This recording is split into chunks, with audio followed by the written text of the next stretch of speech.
Mm-hmm. Hey Flora, I know you want to get down. We're going to let you get down in a sec.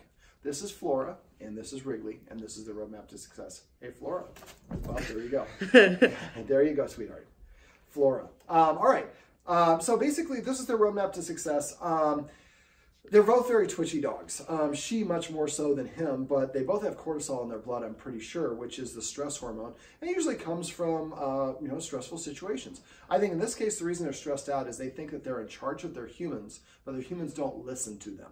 And so each time they try to correct or tell their humans what to do and the humans don't do it, that stresses them out. Just like a parent gets stressed out when their kid doesn't listen to them and they put themselves in danger. That's kind of how the dogs think about it. So they don't really know what to do to make their guardians happy, and they're able to jump up on their guardians and demand attention whenever they want. So the dogs are a little bit confused as to where their position is. So we started off the session, like I always do, often do, is by talking about exercise. Because it's really crappy this time of the year, and he doesn't need as much exercise as she does, but they both could do with more exercise. So we went some creative ways of exercising. We went over using the stairs, toss the treats up and down. Remember to do it with an empty stomach, throw the treat down and come up with a funny word that means to go down and say it after each one licks it up, hello. And then when they come back up, then give another treat and say the word maybe penthouse. And then the first time do it with an empty stomach, keep on doing it until the dog says, you're crazy, I'm not going back down there. And you know how many their maximum number is. So I'm guessing for her, it's probably around 50-ish. For him, probably less than that. And then the other one would be chase the laser. Other one would be scent games, fetch if they like to fetch. Those pursuit games just burn more energy more efficiently. So remember, the first time do it as many times as until they stop, with an empty stomach, and then exercising 25 to 50% of that multiple times a day. Keep the exercise journal, write down the time and a column for each dog on a new piece of paper for each day, and then write down the time and how long or how many, and then at the end of the day, give each dog a letter grade. And eventually you get to the point where you'll add a couple the next day if it was an A, then give a couple more repetitions or a hold effort exercise. And you'll eventually keep on working around until you find out what they need, how frequently and how many. And then now we can exercise, put them in a position to succeed. Now also, like tomorrow we have a birthday. There's gonna be a lot of people coming over. Well, exercising them more before the people come over can really set them up for success. Now, I like to give the dog about 10 or 15 minute period from the end of exercise before the trip or people come over or whatever it is to kind of catch their breath. And if you over exercise them, that will backfire as well. So you're really looking for that Goldilocks version of exercise. Let me see, tomorrow, since we have, well, by the time you watch this, it will have already passed, but just for the benefit of you guys, if you have other people come over, and you should arrange to have parties, have birthday parties and other just get-togethers, and give each person at the door, take the treats, chop them in half, give each person like 10 or 15 treats, and just explain, hey, we had this guy come by, he said the dogs learn through repetition, consistency, and good timing. You have 3 seconds to correct reward. So if you could help us out, I'm going to give you these 20 treats. Just anytime you want to pet the dog or interact with the dog, just ask Flora to sit or ask Wrigley to lay down. Or when they do those things on their own, give them a treat and say sit or lay down. After a while, all your guests are helping practice and the dogs are like, if I just go sit in front of guests, they give me treats. I had this all wrong. I thought we jumped up on them or barked at them, but that doesn't give me any treats. But sitting suddenly gets attention. And the dogs will start offering those behaviors more and more often. This is a great way to condition them to behave the way you want without saying no and being negative and corrective. We're just amplifying and rewarding the things that we do like. Speaking of which, we talked about petting with a purpose and passive training. Passive training is basically what I just described. So every time the dog does something on its own without any influence from you whatsoever, you just make sure you recognize and reward it within that 3-second window. Your dog comes to you, pet it, and say come. Actually, in this case, I recommend the guardians change the word to hear because probably use the word come in the inappropriate way, not the correct way. So basically, a lot of times when we give it a command, it's the end of fun. They're out yelling at the squirrel. We say come, and they come inside, and then we close the door, and they're like, well, shoot, that's the end of fun. Next time, I'm just not going to come. So passive training is a great way to reward that chin. So that could be an example of passive training. You want to teach the dog to put its chin on your thigh. Every time it does that, pet it and say chin. That's passive training. So anything your dogs do, name all the toys. If they bring you a toy, say elephant. Next one, apple, or whatever they are. Every time they do anything unusual, if they're dancing because they're excited, pet them and say dance. And all those different things. So that's passive training. It's the slowest way of training your dog, but it's the easiest if you just get in a habit of doing it. Every time you pet your dog for the rest of its life, you're rewarding or reinforcing something that's positive. Now, petting with a purpose is if the dog is initiating contact with you, or you just want to pet the dog and it's not doing anything. So every time the dog comes up and puts its paws on you and wants you to pet, tell it to sit. That's a good sit, Flora. Guardian's petting while she films. How awesome is that? So basically what we do is we redirect the dog to sit. If it's already sitting here, we ask it to come and sit here, or ask it to lay down. It has to do something to change its state. Once it does, we pet it preferably under the chin, and we only say the command word, not good sit, just sit. And the more that we get in a habit of doing that, after a while the dog comes sit in front of you to prepay for attention. When it does, make sure you do pet it under its chin or wherever possible, just never on top of the head, and say the word sit only. When it prepays it, make sure you do that, because otherwise they'll go back to doing other things. And this will help them adopt more of a follower's mindset. Now, remember to use the watchword paycheck. If there's somebody, you come in the room and you suspect somebody's petting without a purpose, chin, then you would say, paycheck, that person has to stop petting, tell the dog to do something, pet it and say sit or whatever it is, and tell the person, actually, you missed it. The dog did the right thing, or I did the right thing, you just weren't in the room. But don't argue about it in front of the dog. Now, I also use testify or recognize reward, means the dog's doing something you want. So if somebody says recognize to me, it's standing, I pet it and say come. If it's sitting, I pet it and say sit, or whatever it is. Now, I'd like the Guardians to also come up with a list of the official command words. Take them to the refrigerator and say vocabulary or whatever it is if somebody's using a different version of the command word. Crash. If you can't pet, and the other Guardian came in assistance, that was awesome. You can just say the word if you can't get there. That's not as impactful, but it is somewhat. Now, one of the main things the Guardians wanted to work on was his habit of not coming when he's inside. And I've had this a lot of clients, and again, like I talked about, the dog's having a good time, we ask it to come in the end of fun. So what I would recommend that the Guardian does, I'll be on, sorry, get a treat, go out in the middle of the yard, and just stand there when the dogs are outside. Don't say a word.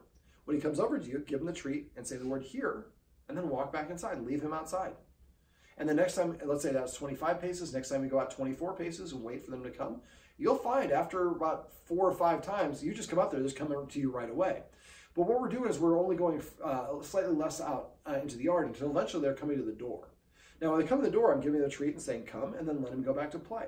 Now, we also alternate with that when they come in, chin, and then toss the treat just 2 feet inside the door. When the dog runs inside, come up with a command word that means to go in the house, like casa. And then let the dog run back out and go play. And so now, casa doesn't always mean the end of fun. Casa means go inside, get a treat. Sometimes I get to go back and play, sometimes I don't.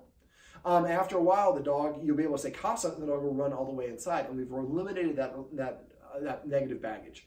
And then also, we're passively training our dogs. So every time it comes to us, we're petting it and say the word anyways. So eventually, they'll just, yeah, here is a good thing to do. It gets me a reward. I like coming here. We also talked about flipping the leader-follower dynamic by incorporating some rules. One of the rules to be broken here, Flora is just so good, she just refused to break the rule. That's why she kept on jumping down. One of the rules would be not being allowed on the furniture. For dogs, the higher they sit, the more rank or social status they have. So letting dogs sit at the same height as us is one of the ways we say that we're peers.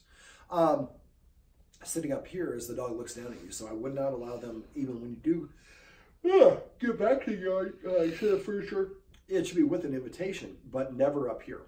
So now whenever if the dog's on, what I could do is toss a treat on the floor. When the dog jumps down the floor and gets it, I would say the word off. And then the dog tried to come back at the last minute, I flash my hand and block the dog. Or I can get X mounts, which are about 11, 12 bucks on Amazon, and you put those, unfold and put them down on the couch. That way the dog won't want to jump up there. Now, if it jumps up on your lap, if you give it an elevator ride down, it's not really teaching it. So what I would do is if I didn't, I don't want to do it now because I want him on my lap, but I would just stand up and that eliminates your lap. And you want to try to do that right away. Bang, bang. He jumps up and you stand up and he falls down. And after a while, if they do that a couple times, they'll stop doing it. I have a lot of dogs that get humped at the dog park. What I teach the dog to do is to do a circle. And so the dog mounts it and he does a circle and then dismounts it. And then he mounts again, he does another circle. After about 3 times, the dog just looks for another dog to do it with. So if I jump on the lap and the lap disappears because you stand up, after 3 or 4 times, I'm going to go find something else. So I would recommend that you teach the dogs to go to the dog bed. Just toss those treats in there, come up with a funny word, and name each dog bed something unique. And for the list of command words you already have are fine. But when you're teaching new tricks or commands, come up with a funny command word. Get a big yawn this time, and hopefully I'll stop it.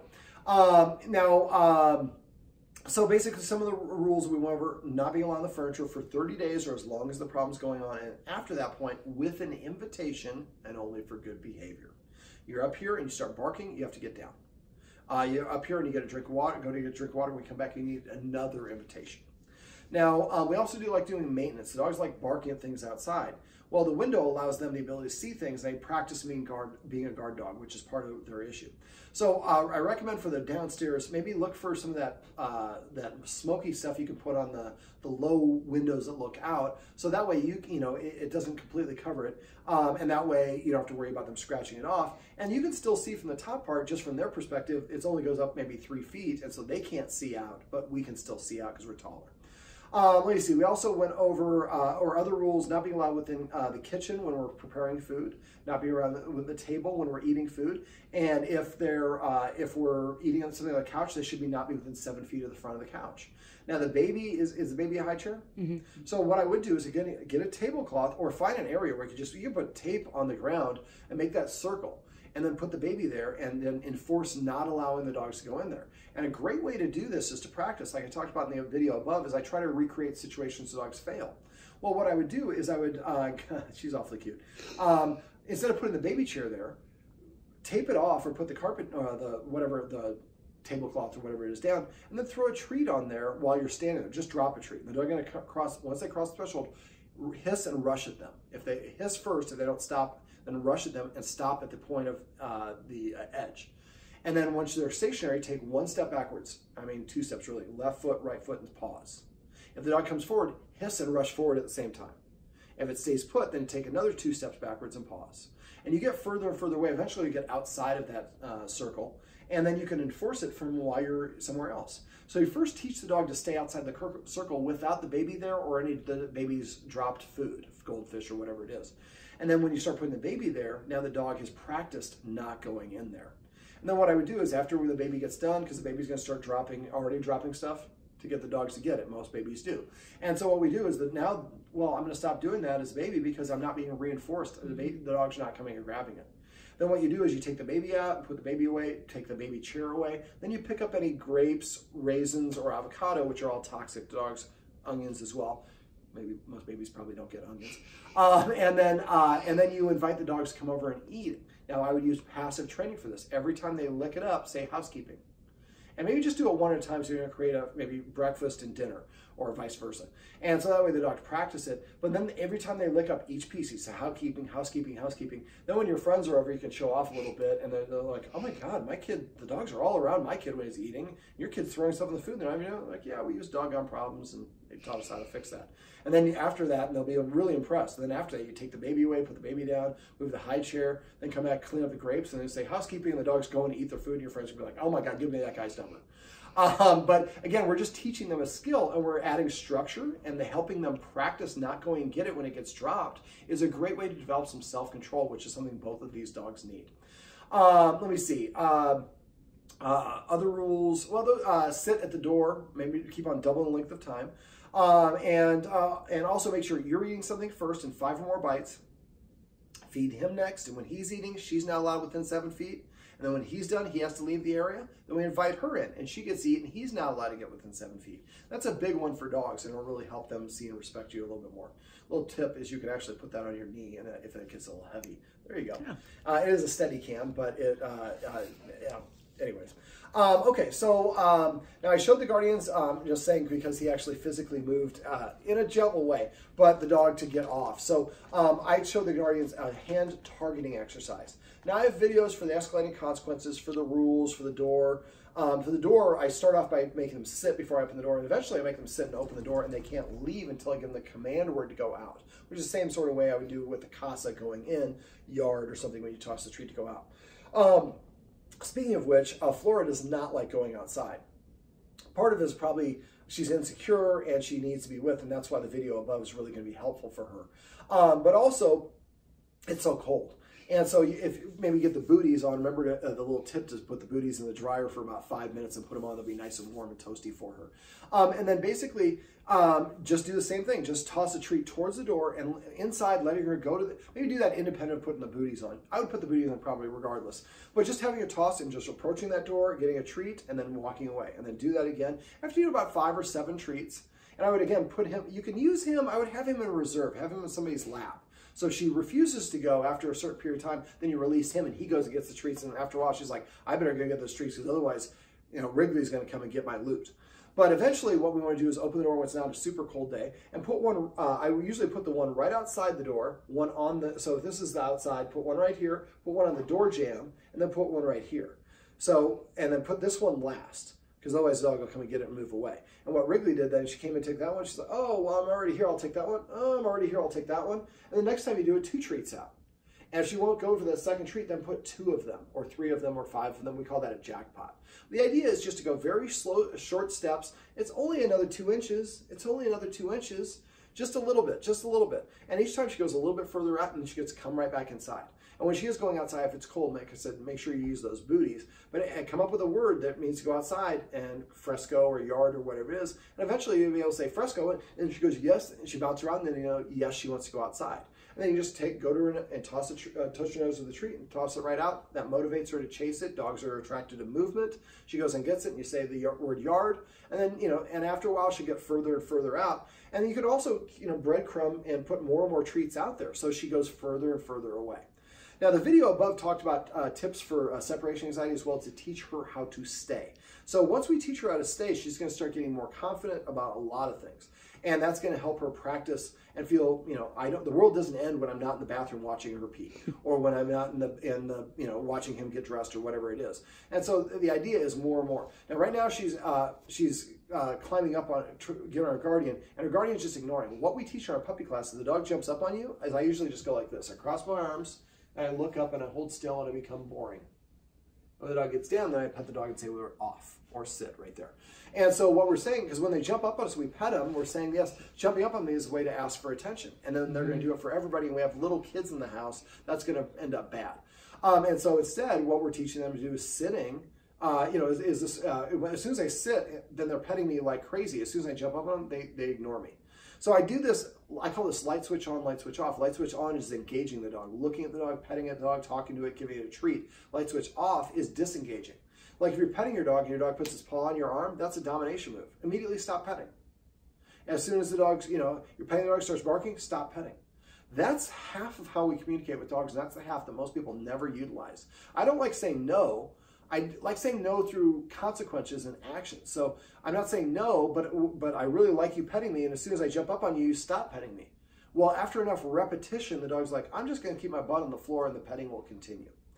All right, so we also talked about, let me see, what else did we talk about? The 4 escalating consequences to disagree with unwanted actions and behaviors. And then I'd like to see the guardians teaching the dogs some new tricks or commands. Just like us, when we learn a new skill, we feel better about ourselves and we're more confident.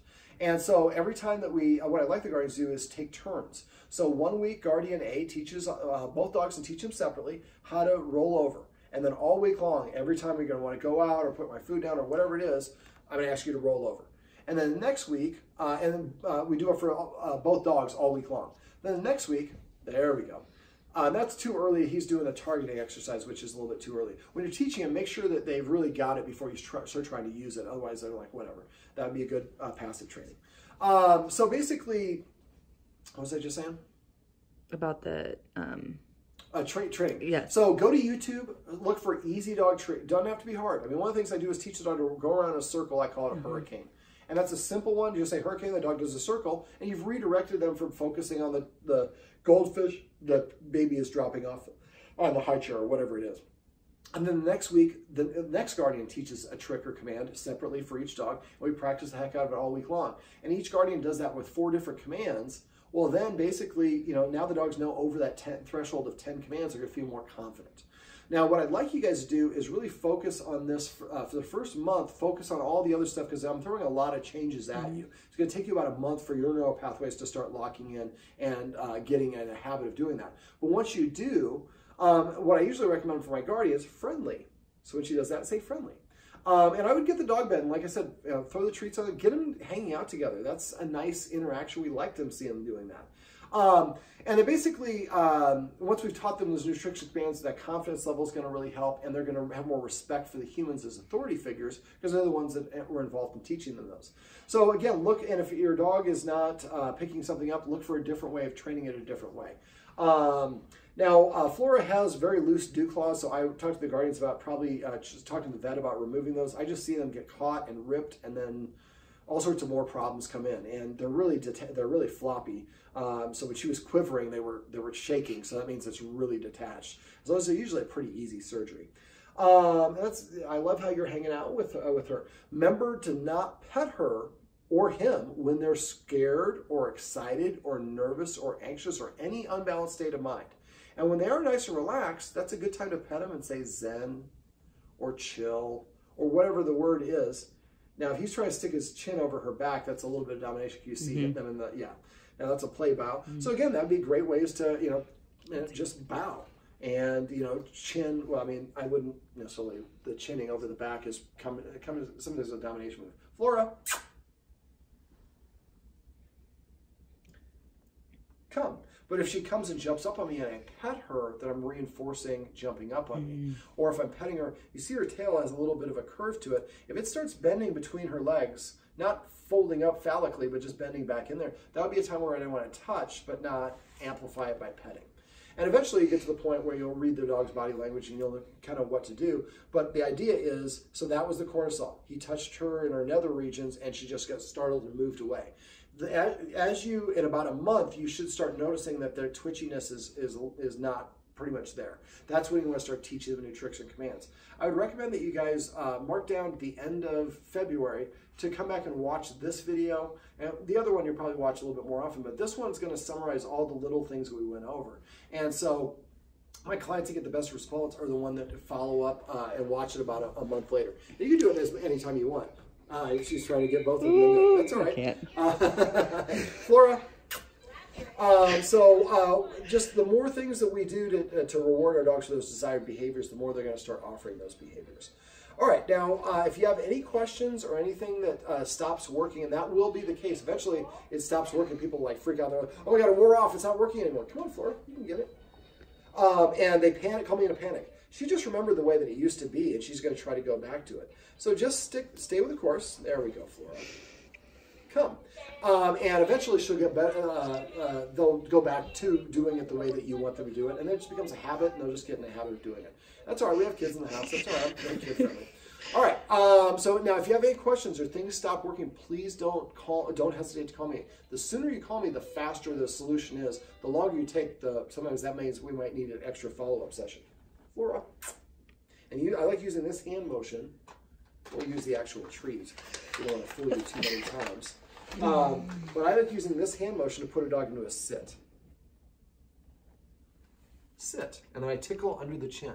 Come on, buddy. Sit. Now, I showed the guardians a hand targeting exercise, but there's a whole bunch of other things you teach them how to do. I have them on my website. Go to Dog Training Tips. Anything you forgot, go to doggonproblems.com, click Dog Training Tips. On the right side of the page, there'll be a search box. Type in, and make sure you do for the bed, bed training, just dog bed. And then it'll show you how to do that. I find I get them on Groupon is the cheapest place to go.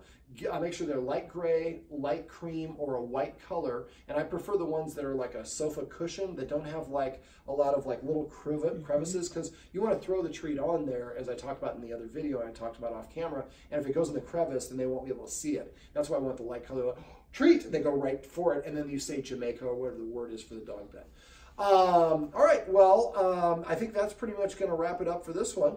This is Flora, and this would be better if you're facing the camera, but I know the camera does not give out treats. There we go. That's Flora, and this is Wrigley, and this is their roadmap to success. Remember, everything you do trains your dog. Only sometimes you mean it.